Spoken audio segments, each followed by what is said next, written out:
Hi, okay, so today I want to talk about the difference between meat stock and bone broth and why it's important. Okay, so if you have neurological conditions, you have autism, you have ADHD, you have neuropathy, you have neurological Alzheimer's, you have neurological disease and gut dysfunction, and you need to heal your gut. A lot of people will talk about the GAPS diet. Now, when I first did the GAPS diet, because I've done all the diets, I did it wrong. I had bone broth as my healing broth with all my meals.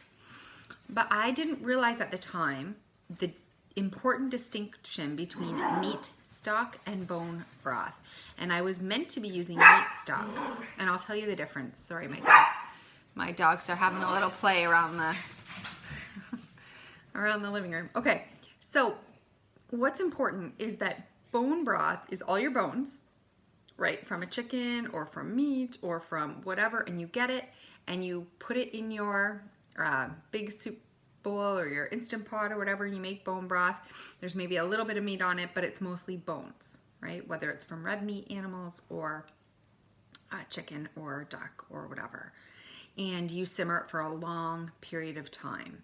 So usually it's 24 to 48 hours. For 48 hours would be a slow cook broth, would be a really good bone broth, which is great because it's got high minerals in it. It's got high mineral content, super great for your whole body. So that's a good thing to be drinking. But if you're super sick and you have neurological conditions, it's the meat stock, as outlined in the GAPS diet, which is what you want to be having. And some people don't really think, oh, what's the difference? It's broth.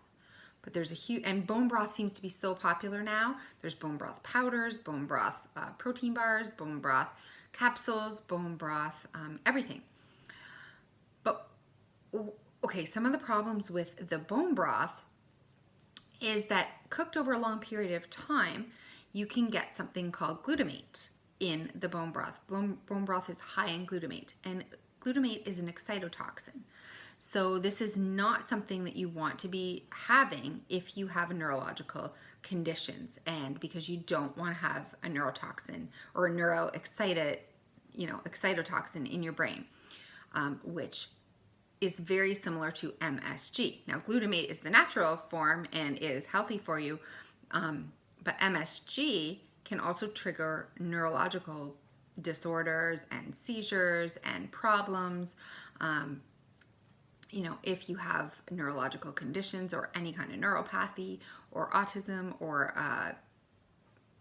mental health challenges or anything of that nature, you definitely don't want to be giving your brain anything that's excitatory, such as glutamate.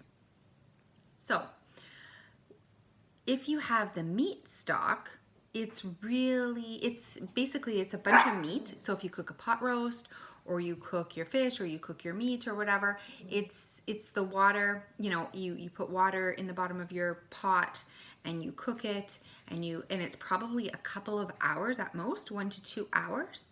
And what forms is this sort of gelatinous, juicy stock. Now that is very healing, they say, for the GAPS diet, because it's got a lot of free-floating amino acids like proline, and it's going to be healing your gut lining, and it doesn't have glutamate in it, or not the high levels from the bone broth.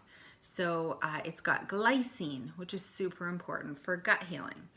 So that's the difference between meat stock and bone broth. It's often overlooked, and a lot of people, even in the GAPS protocol, who are doing GAPS protocol, and I know I was doing the same thing when I did the GAPS protocol way back, is you read the word, you want stock, and you think, oh, bone broth, yeah, exactly, I'm gonna make my stock, I'm gonna do my bone broth, whatever, this is what I need. But if you've got neurological conditions, it's not actually what you need.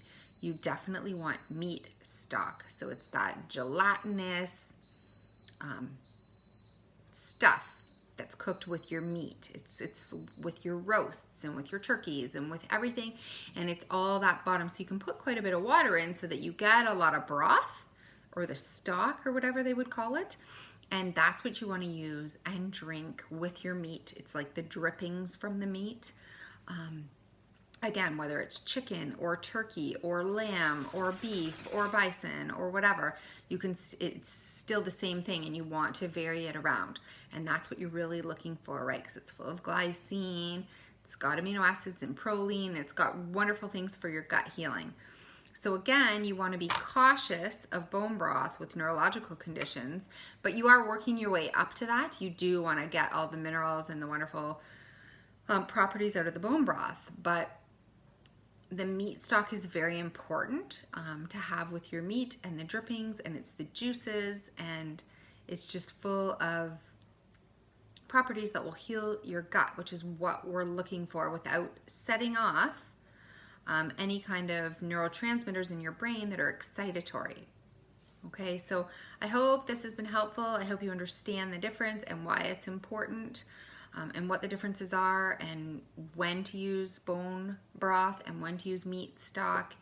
And yeah, if you experience flares or setbacks or any kind of activity when you're having bone broth, you know that you're not ready for it yet. You still need the meat stock. So hopefully this has been helpful, because it was information that I didn't have years ago when I was doing GAPS diet.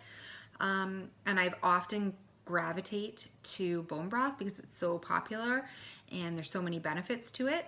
And I really don't talk about the benefits to meat stock and the healing benefits, and you know, what you really need to be doing to heal your gut and to not cause excitatory problems in your brain with any kind of neurological condition. So hope this has been helpful, and give it a try.